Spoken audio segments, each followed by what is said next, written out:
today we are going to be talking about quicksort. This is the second sorting algorithm we are discussing in this series of lectures. The first one was insertion sort, for which we had argued a worst case running time of order n square. So today the quicksort algorithm we are going to look at is also going to have a worst case running time of order n square, but we will argue that on an average in expectation it takes only about n log n time, and it is a quick algorithm. In practice it is very fast with very small constants. The another property of this algorithm is that it is an in place sorting algorithm. What is an in place sorting algorithm? An algorithm is called in place if you do not require any additional memory to do the sorting, right. So, we will assume that the numbers are given in an array, the n numbers are given in an array. We will not need any additional memory, maybe memory for one or two more variables, but we will not need any additional memory to do the sorting. So, that is called an in place sorting, and that is typically a good thing to have, because space is at a premium, especially when you are trying to solve a large collection of numbers. So,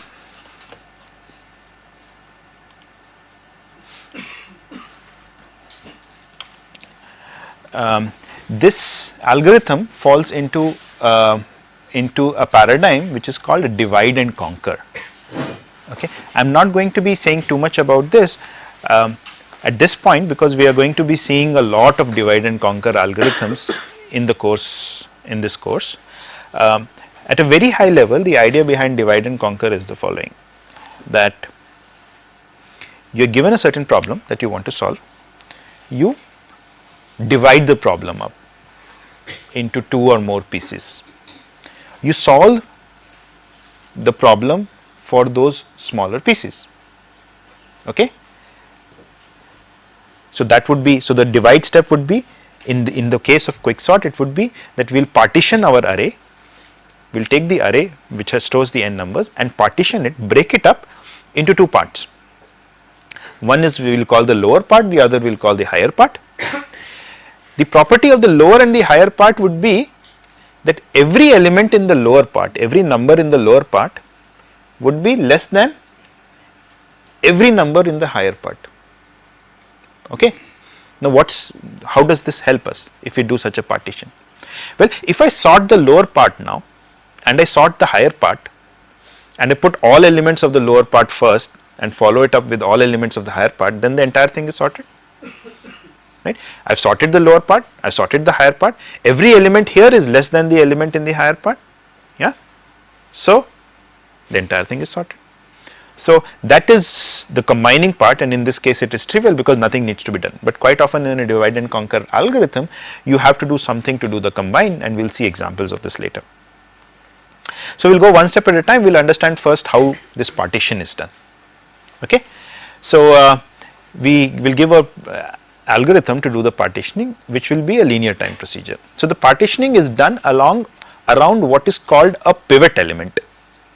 Okay. I will take one of these elements as a pivot, and everything which is smaller than the pivot will be my lower half, lower part of the array, and everything which is larger than the pivot will be the larger part. Okay. So, for instance, in this example I am going to, so this is the procedure to do the partitioning.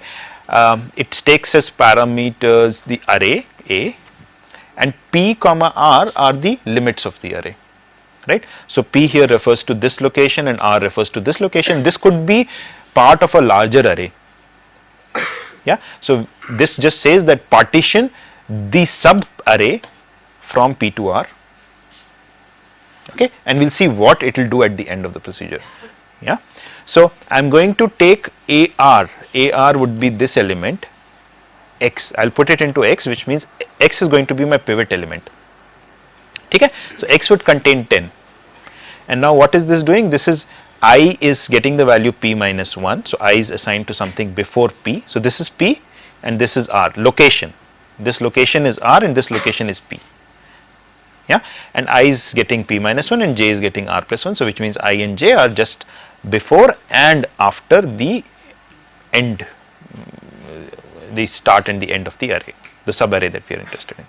And now we are just going to go through this loop while true, which means we just continue going through this loop till we break out of the loop. And what is this doing? This is saying repeat j is j minus 1 until aj is less than or equal to k. So we are looking at this index and we are saying keep decrementing it till I reach a location which is less than or equal to what was x? The pivot 10. So keep decrementing it. So I decrement j till I reach a location which has content less than or equal to 10. So I already reached such a location. So I stop decrementing. Okay. Now I go to the next loop where I am incrementing I till I reach a location which is greater than or equal to 10. So I already reached a location which is greater than or equal to 10. Okay. Now what am I going to do? Recall that I want everything in the left part to be less than 10 and everything in the right part to be more than 10. So these are in some sense culprits, right, because this is more than 10 and it is in the left part, and this is less than or equal to 10 and it is in the right part. So we will like to swap them, and that is what we will do here. Exchange AI AJ means just swap these contents, right. So I swap these contents. So in blue I will denote everything which is part of the left part, and orange would be everything which is part of the right part. So everything in the left part would be less than or equal to 10, which was my pivot element, and everything in the right part, which is the orange part, will be greater than 10, greater than or equal to 10. Yeah, good. And now we will continue this. So recall I is here at this point and j is here. So once again I am going to keep decrementing j till I find an element which is, what do I have to find? An element which is smaller than 10. So I found one already, and I keep incrementing I till I find an element which is larger than 10. So that actually I will find right here, and once again I will swap these things. Yeah, so I swapped them and I continue with j. So j will keep moving till I find something which is smaller than 10. So actually I found immediately one which is smaller than 10 at this location, and it will keep moving till I find an element which is larger than 10. So this is not larger, so actually I will end up till this location 19, and I will once again swap 8 and 19. Yeah, I swap 8 and 19 and I get this. This is already smaller, so this is also marked blue. This. So now j would continue decrementing till I find something which is smaller than 10. J is searching for something which is smaller than 10. So it will come here. It will come to this position, right. This is the first element which is smaller than 10. So it comes here, and I will continue incrementing till it finds something which is larger than 10. So it comes here, and now I and j have crossed each other. So which means our job is done. Yeah, as you can see. So that is what, if I is less than j, then you do an exchange. If I is more than j, which means they crossed each other, then you exit. Return the procedure, and what are we returning? We are returning the value of j, which tells us what is the boundary of the two halves. So this is my left half. My left half is from P to j, and my right half is from j plus 1 to r, because I am only returning j and not I, right. So j plus 1 to r is my right half. Is everyone okay with this? How much time does this procedure take? Order n. Is this clear that it is taking order n time and no more? Because हम क्या कर रहे हैं? At every step we are decrementing j. So how many times can j be decremented? At most 10 times the size of the array. Yeah. And how many times can I be incremented? At most the size of the array. So this loop is done at most 10 times. This loop is done at most n times. And every time we increment or decrement, we might have to do one exchange in the worst case. So this also will never be done more than n times. Right? Questions? Someone is trying to say something. No? Okay. Yeah. So it's a simple way. So why did we do it in this manner? You could also have done it in a slightly different manner, right?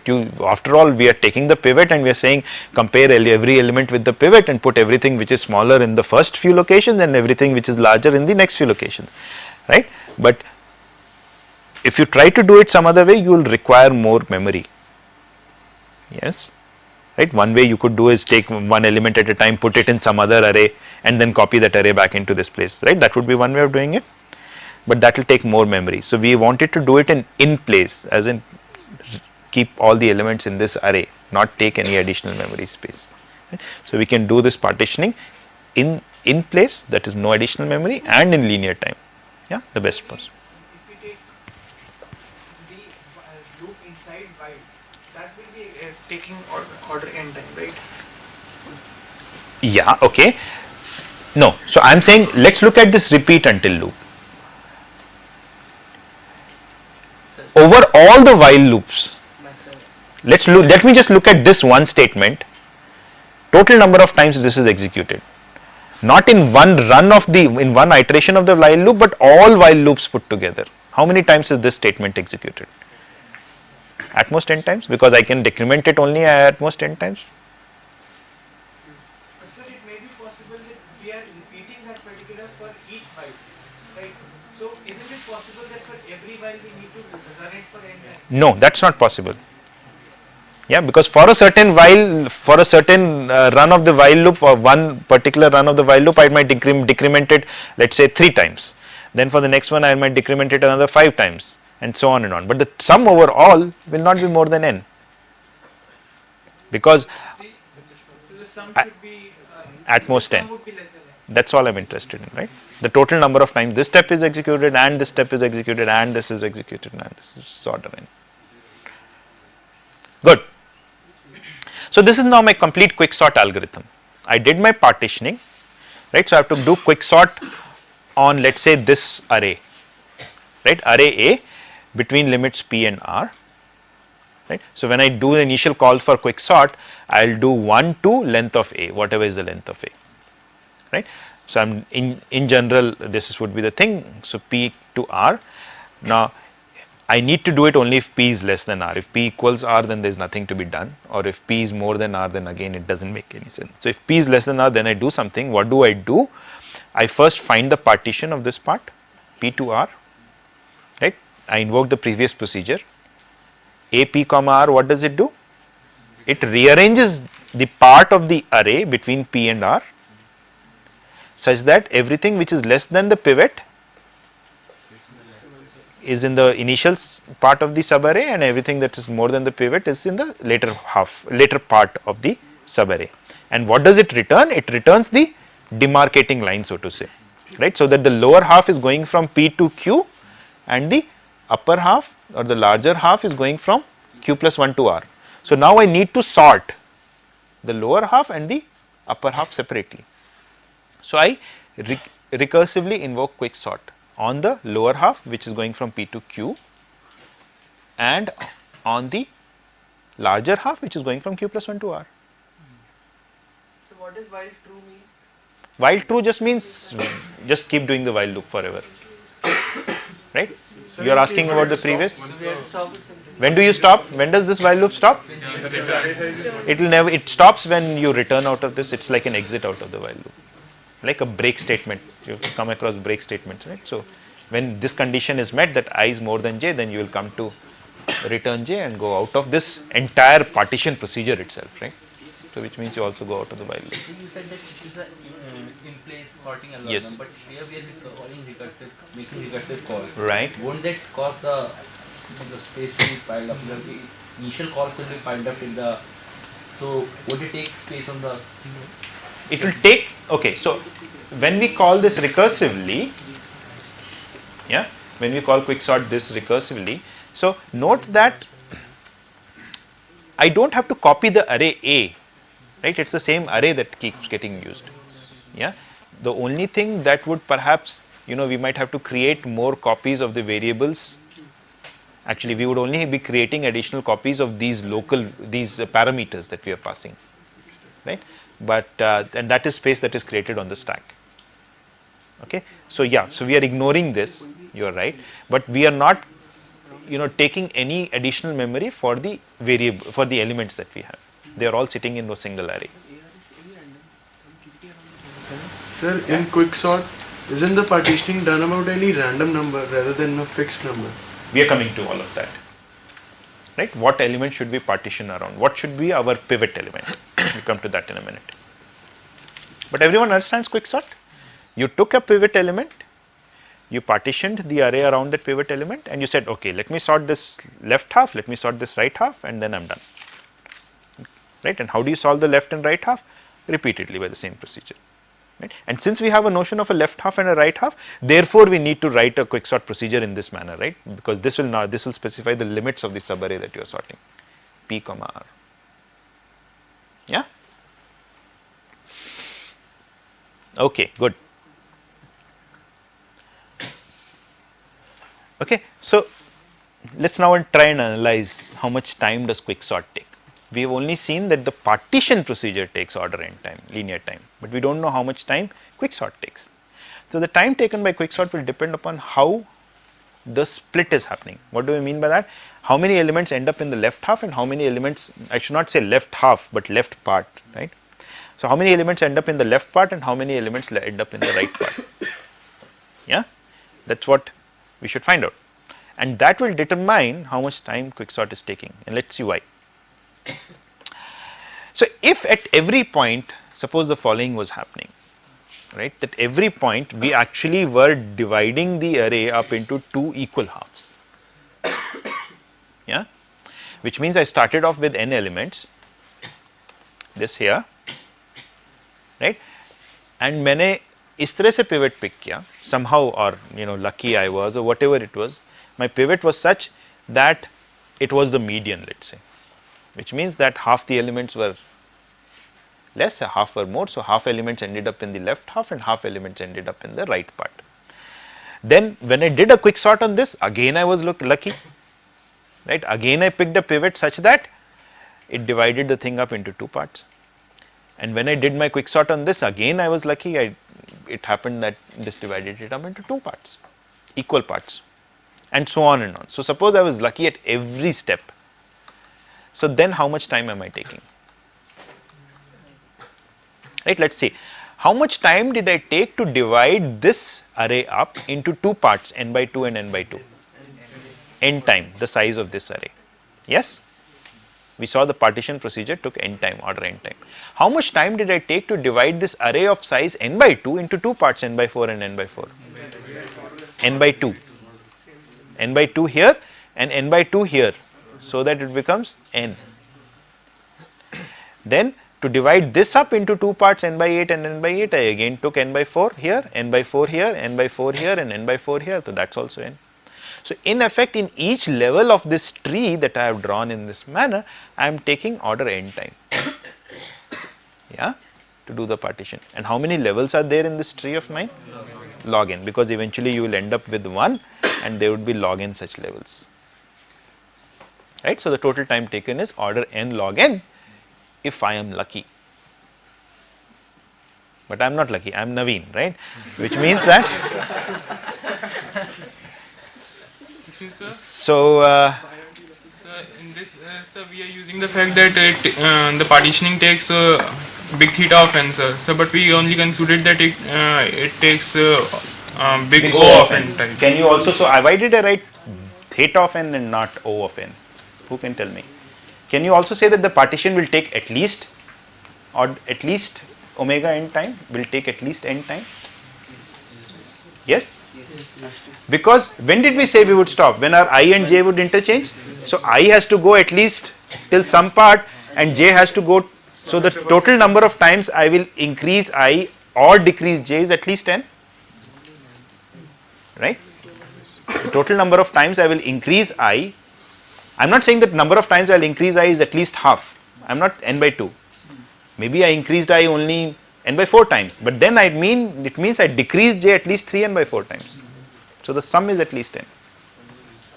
Yeah, so I need at least n times. So which means I need at most n times, I need at least n times. So the exact time is really some constant times n, theta of n, and so I can actually say an equality. Yeah. Good. So what happens in general, right? If you are not lucky, what happens? So what is the worst case? N square, because I right, right. So when we partition, तो एक तरफ एक ही element आता है और दूसरी तरफ सारे एलिमेंट चले जाते हैं बाकी के, right? One side gets one element, the other side gets n minus 1 element, right? So we could have such a situation, t1 plus tn minus 1. So this is again I am writing a recurrence relation. Time to quicksort n elements equals the time to partition, that was the very first step of our quicksort procedure, plus the second step of the quicksort procedure was quicksort the left part. Let us say the left part has one element in it. So, T1 plus the time to quicksort the right part, which has let us say n minus 1 elements, so Tn minus 1. So, this is our recurrence, and let us solve this recurrence in exactly the same manner that we did earlier ki Tn minus 1 mein, right. So, T1 I am assuming is 0. So, this is just Tn minus 1 plus theta of n, right. If you have one element, there is nothing to be done, it is sorted. So, this is just Tn minus 1 plus theta of n. Now, what is Tn minus 1? It is Tn minus 2 plus theta of n minus 2, n minus 1, sorry.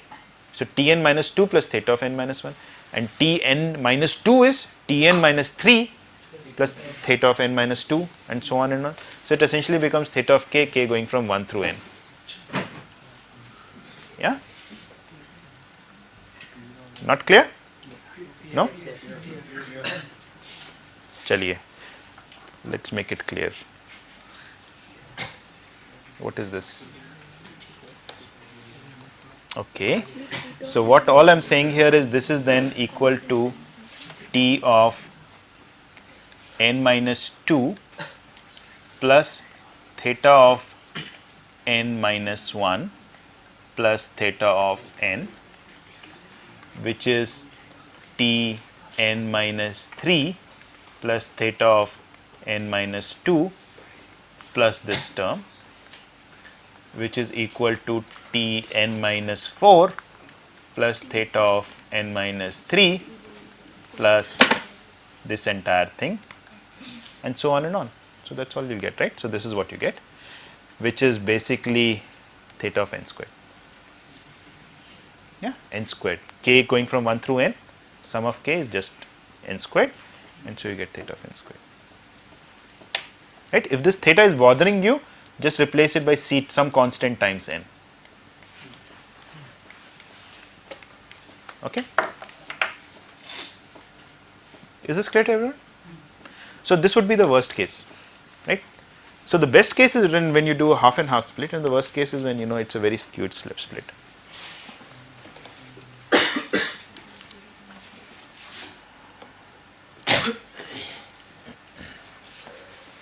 So, this is what the worst case looks like pictorially: n divided into 1 in n minus 1, n minus 1 divided into 1 in n minus 2, n minus 2 divided into 1 into n minus 3, and so on and on. And what will be the height of this tree now? N. Right, and each step this you are taking time n, again you are taking time n, n minus 1, n minus 2, and so on, all the way down to 1. So, that makes it n squared. Right. So, when does the worst case appear? So, suppose we were doing the following scheme, right. We were saying, let me take the last element as the pivot always. That is what we did to begin with. Let me take the last element as the pivot, right. So, if my input is sorted already, let us say in increasing order, and I took the last element as a pivot. So, how many elements will be in my lower part? N minus 1 elements in my lower part, and only one element in the upper part, because there is no element larger than the last element, right. And then once again to sort the lower part, I took the last element as the pivot. So, once again it will get divided in this manner, right. So, the worst case would happen when the input is already sorted in ascending order or in descending order. Even in descending order you will take n square time, yes or no? Because when it is in descending order, you took the last element as a pivot, it is the smallest element. So, अब आपका जो left half हो इसमें there will be one element, and right half will have all the n minus 1 elements in it.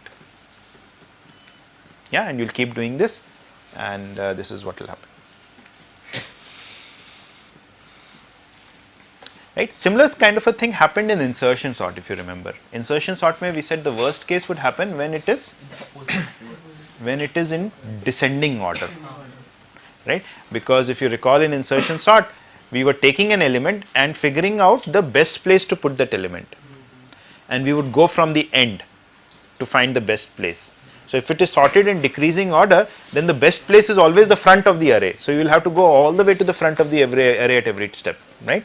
And so, it is again 1 plus 2 plus 3 plus 4 and so on all the way up to n. So, you get the again same n square.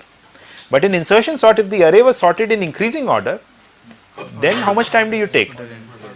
Then it's the best case, because you don't have to move back anymore, right? It's already, every element is at the right place, so it just takes constant amount of time. Right? So that's a comparison with insertion sort. But here, both in whether it's sorted increasing, sorted decreasing, you might end up with something like an n squared time. Yeah. So worst case seems to occur more often here. Let's continue with this analysis, right? So we saw, agar if the split was half and half at every step, then we are lucky, right? And we get n log n time. Now suppose it was not half and half, but it was 1/10, 9/10. That is 10% of the elements end up on one side and 90% of the elements ended. And suppose this was happening at every stage, right? So you will not call this lucky, right? Because it's not half and half, but it's still good, which is what we'll argue now, right? So at the first stage, this is what happens: n by 10 elements on one side and 9n by 10 elements on the other side. How much time did I take to do this partition? N time. Then this n by 10 got divided into 1/10 on one side and 9/10 on the other side. 1/10 means n by 100 on one side, and 9/10 of this is 9n by 100 on the other side. And this 9 by 10n also gets divided into 9n by 10 on one side and 9/10 of this guy, which is 81 by 100 n on this side. How much time did it take to partition this into this and this? N by 10 number of elements, and so for this, so the total time for this is still n. So similarly, the total time for every level will continue to be n, but now how many levels do I have? Let's figure out what the right number. So let's just look at the largest number we have as we go down one level at a time, right? Because the largest number is the one which we want that all the numbers go down to 1. So the largest number is the one which we have to say goes down to a 1, right? So at this root we have n. The largest number at this step will be 9n by 10, because the other number is smaller. Now what will be the largest number at this step now? It will be in the 9/10 of this guy, which will be the largest one. So that will be 81 by 100n.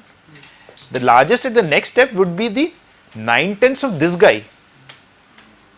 यहाँ पे जो largest था उसका जो 9/10 fraction है, that will be the largest guy at this step, which will be this, and so on and on. So the largest number at every level is decreasing by a factor of 9 by 10. How many times can it decrease before it gets down to 1? At most log of n now to the base 10 by 9, because it's decrementing by a factor of 9/10 at every step. Yeah. When it was decrementing by a half at every step, we were saying log n base 2. So if you just work out the math, it will be log n to the base 10 by 9, right?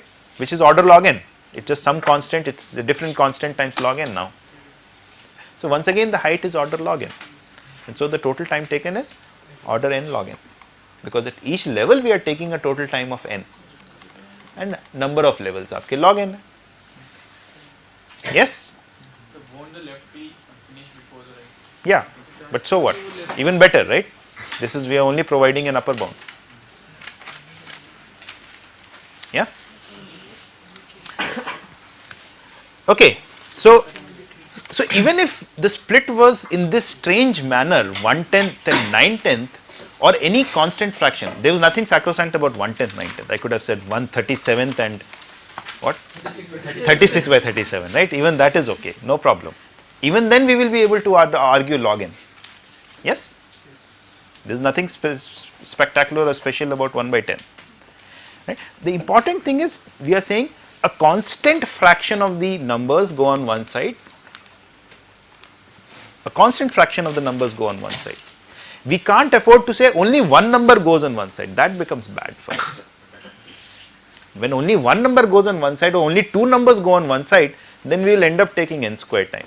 But if we say a constant fraction, 1/10 or 1/100th or 1,000th or 1,000,000th, the height would still be only log n. Yes? Okay, so we'll do a formal analysis from starting from the next slide, but just to give you a little more motivation on this. So suppose we were to alternate the lucky and unlucky cases. Even then you can prove a log n depth, right? So what was our unlucky case? 1 and n minus 1. And what was the lucky case? N minus 1 divided into 2, n minus 1 by 2 and n minus 1 by 2, right? How many operations did I take here to split n? And how many operations did I take here to split? N minus 1, right? So in total I took 2n minus 1 operations here, and after 2n minus 1 operations or comparisons, I managed to split it into n minus 1 by 2, n minus 1 by 2 and 1 with 2n minus 1. So now I can again bring the same tree, right? I'll get a recurrence like this. So you don't have to, so I can think of it as this now, that with theta n, or in particular 2n comparisons, I managed to split it into n minus 1 by 2 on one side, and let's say n minus 1 by 2 plus 1 on the other side. Actually I managed to a 3-way split, right, because 1 is coming here, right. So once again we'll have a depth of only log n, and I took 2n in each step, so it's 2n times log n or some such thing, right. So we'll not worry too much about this. Let's try and prove, let's try and do this formally, right. So it seems that for many scenarios we will get a log n. We want to argue that this really is the case, that the expected time, now I am using the word expected time here, the expected time is n log n. No, not sorry, expected time is, I still need to say a little bit more before I get to expected time. So what is the best thing to do? We want, so we said we will be lucky when we always partition half and half. So the best thing to do would be to find the median element, right, as the pivot. Pick the median element as the pivot, and that will break up my array into 2 equal parts, and that would be great. But how do I find the median element? Huh? Sort the numbers and then find the median element? Yeah, that would be one strategy, except that sorting is what we are trying to do in the first place. Yeah, so finding median element is not straightforward. You'll see a procedure for doing it in your next algorithms course. So we can get somewhat close to the median by dividing the array into some odd number of small arrays, then sorting these, as in like divide the array into small arrays of size 5. Okay. And then sort them, then take the median of these. Now repeat this process until you get one number. That will be close to the median, and we will take log n steps. Right. So you can actually compute a median element in linear time, but it is a fairly involved procedure which you will learn later. For now, what you will do is, since you want to find the median element and you can't find the median element, you will just pick a random element and declare that. Okay. So that will give me, so what we are going to do is we are just going to pick a random element as our pivot. Okay. So we said we don't want to pick a specific element as the pivot. Why? Because if I said I always want to pick the last element as a pivot, then if my sequence is, let's say, in decreasing order or increasing order, then I am stuck. I will stuck with an n square running time. So I will just pick a random element as the pivot.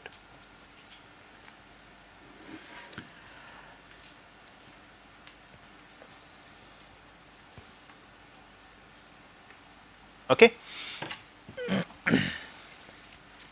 So we are going to look at, so this is what we call a randomized algorithm. What's a randomized algorithm? An algorithm which is basically making some kind of random choices, right? And we'll analyze what this algorithm does. We'll analyze the running time of this algorithm in a minute. So this is what randomized quicksort is. So we'll assume all elements are distinct. We partition around a random element. A pivot is a random element, and so, well, the random element, we just pick any element at random, right, with the same probability. So what kind of splits can we get? We can get all kinds of different splits. If I have n elements, I can get a split of 1 and n minus 1. I can get a split of 2 and n minus 2, and so on and on. And what will be the probability of these splits? Will all be equal, right? They will all be with probability 1 over n. You understand why they would all be equal? Because it's a random element, each element can be picked with equal probability, right. So, if I have n elements and I pick the 10th smallest element, then I will get a 9 versus n minus 10 split or a 10 versus n minus 10 split, right. But what is the probability of picking the 10th smallest element? It is 1 by n, because I could have picked any element, right. So, I do not know what I am picking. The 10th smallest element is as likely as the 11th smallest element, which is as likely as the 12th smallest element, right. The probability of each one of them is same. We will see more examples of randomization in this course, right, and you will see it is a useful tool for designing algorithms. So, this is what our randomized quicksort is now going to look like. Okay. So, we are only going to modify the partition procedure and call it randomized partition instead, right. So, once again we are trying to partition the array A between P and R, the subarray between locations P and R, and what do? I begin by finding. So, what does random P comma R do? Random P comma R generates a random number between P and R. Okay. Let us say that number is I.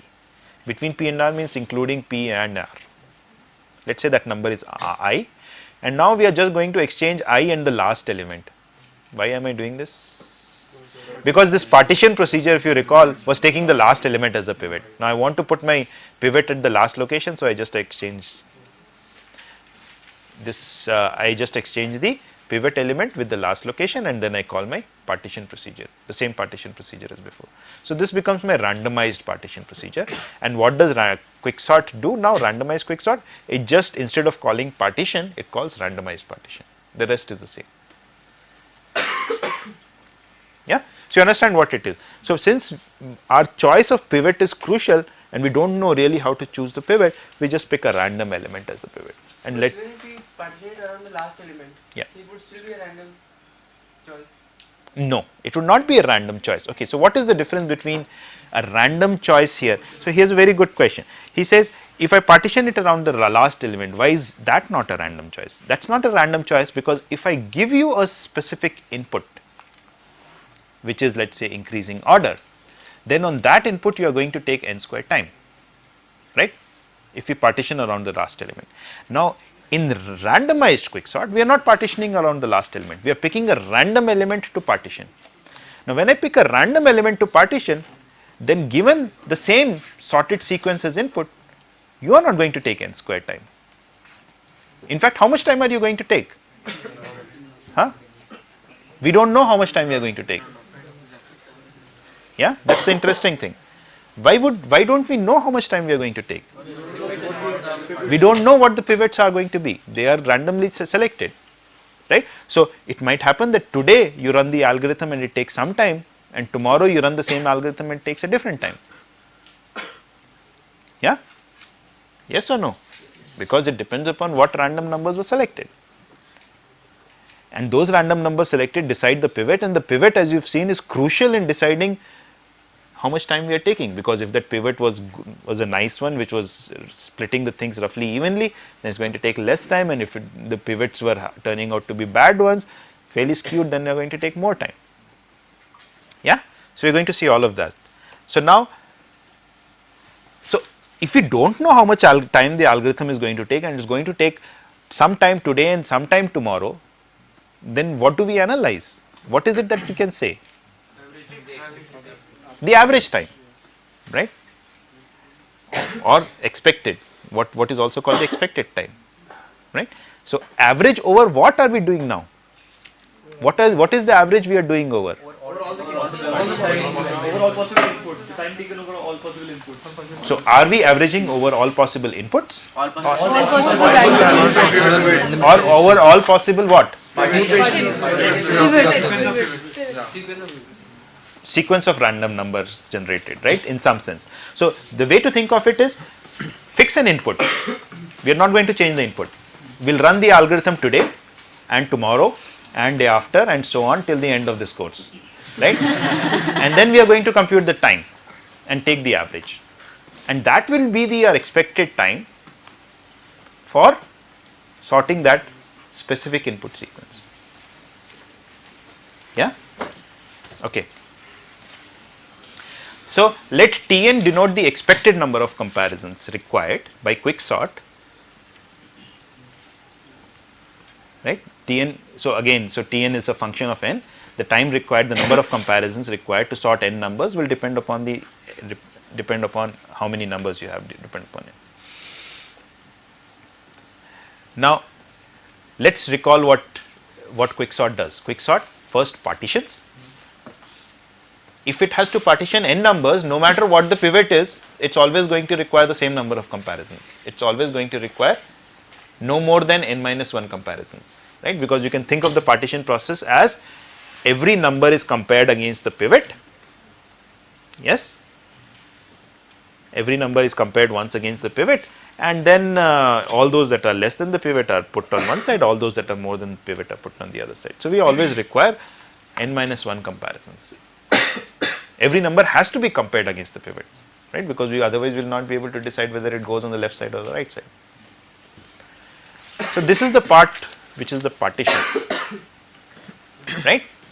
Now depending upon what the pivot was, if the pivot was the ith smallest element, yes, if the pivot was the ith smallest element, then on one side how many elements am I going to get? I minus 1. Let us say I get I minus 1 on one side and n minus I on the other side, and the ith element is already, let us say I leave it at the right place. Okay. So now I have to quicksort those I minus 1 elements, I have to quicksort those n minus I elements. How much expected time am I taking to quicksort those I minus 1 elements? T of I minus 1, this is the expected time I take to quicksort these, and this is the expected time I take to quicksort the n minus I elements. So I will take this much amount of time in all, but what is I here? I is the ith, I was the fact that the pivot was the ith smallest element. That happens with the probability of 1 over n. So I am going to take this much time with the probability of 1 over n, right? I am going to take this much time with the probability of 1 over n.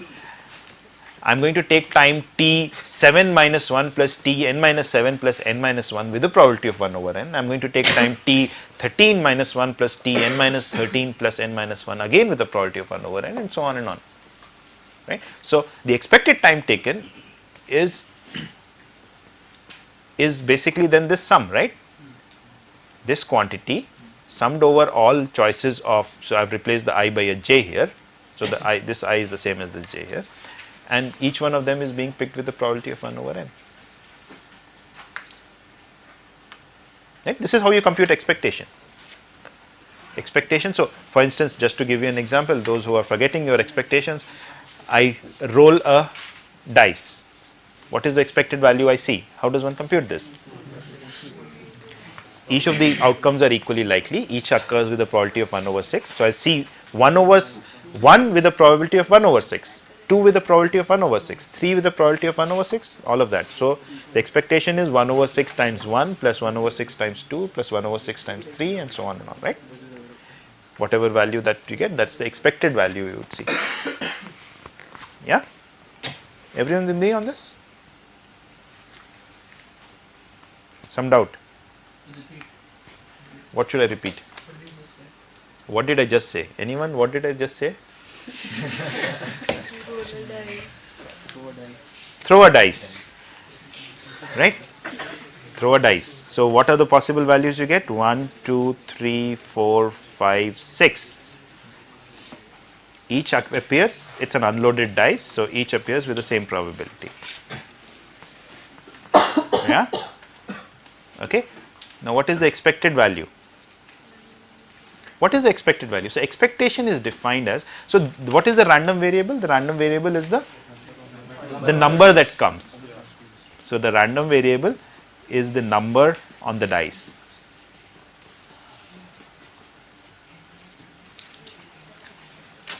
Right? So this random variable, let's call it x. This random variable takes 6 different values. Each value it takes with the probability of 1 over 6. Yeah? Probability x equals I equals 1 by 6 I between 1 and 6. Okay. Now what is expectation? Expectation, think of the expectation as just the following. You keep throwing this dice and keep recording the outcome. Keep doing this forever. And then just take the average. Yeah? Okay. So, how many, suppose you threw this dice 1 billion times, right?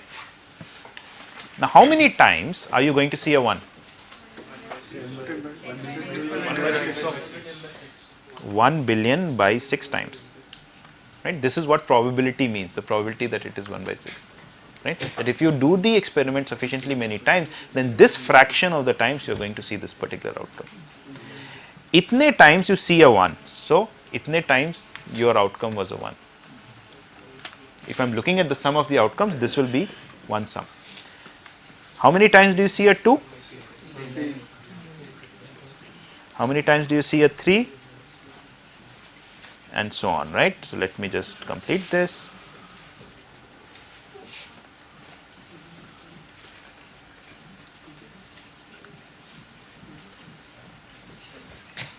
Yeah, which is exactly the same as saying 1 by 6 into 1, right? This quantity here, what is this quantity? This is just the probability of the event that xi equals 1. Yeah. So, this is 1 by 6, or I could even have written it as probability, the random variable takes the value 1 times this 1, which is the value of the random variable, plus probability 10 by 9 by 6 is the probability that it takes the random variable. 10 by 9 by 6 by 10 by 9 is just the probability that it takes the value 2. So, probability x equals 2 into 2 and so on and on. Probability x equals 6 into 6. Yeah.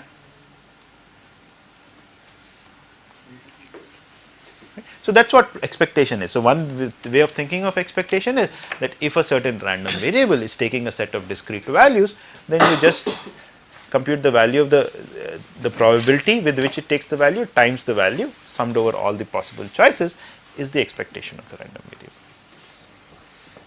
Yes? Okay. So, let us revert to our slides.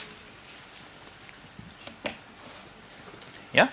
So, this is going to be taking this value with a probability of 1 over n. Yeah. Right. And so, we have done just the probability times the value summed over all possible choices, which is j varying from 1 through n. Right. And I have just done, so again as j varies from 1 through n, this quantity varies from t0 to tn minus 1, and this quantity also varies from tn minus 1 to 0 to t0, which means every term t0 to tn minus 1 appears twice. So, I can write this part of the sum as this, and this n minus 1 we are summing it n times and then dividing it by n. So, it is just plus n minus 1 separate, and this is a recurrence we saw in the last class. Yeah. It was the recurrence for the expected number of comparisons required to insert a randomly chosen permutation of n elements in a binary search tree. There should be a inner binary search tree somewhere here. Yeah. And what did we prove in the last class? We solved this recurrence and we showed the solution is n log m. Hence, the expected number of comparisons required by randomized quicksort is n log n, the same recurrence. Yeah, we solved it before, we are just using that fact. Any questions till this point?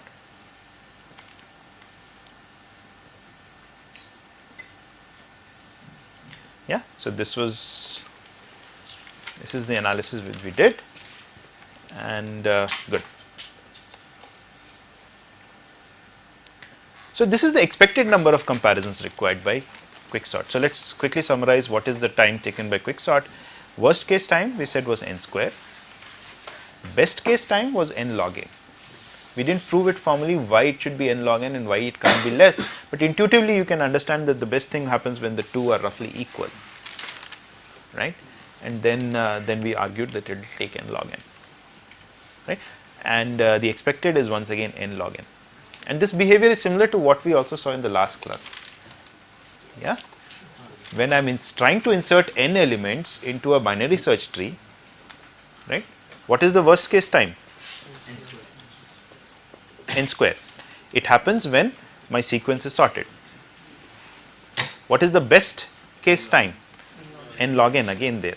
And that was, if the first element I was inserting was roughly the median, and the second element I was inserting was n by 4, right, and so on and on. And the expected time was n log n. Okay, this is a crucial difference between what we are doing today and what we did in the last class. Okay. Okay, so this is something I've already said, but let's just recap. What we have done today is that the running time of quicksort depends upon the numbers that are getting generated, right? If the same random numbers were generated, right, then the running time would be the same for a given input.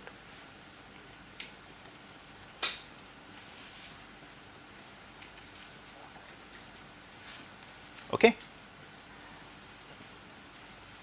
So the same thing I said, I fix an input, the running time could be some value today, it could be some value tomorrow, because the random numbers generated could be different. And what we have done is we have taken expectation over these different random numbers that have been generated, by saying that today we will compute what the value is, tomorrow we will compute what the value is, and so on, and take the average. We are essentially, we are doing this for one fixed input, and we said if I fix an input and I compute this value, it turns out to be n log n, right? That's what we did. And nowhere we use the fact that what the input was, really, come to think of it. No matter what the input is, your expected time is turning out to be n log n. Yes?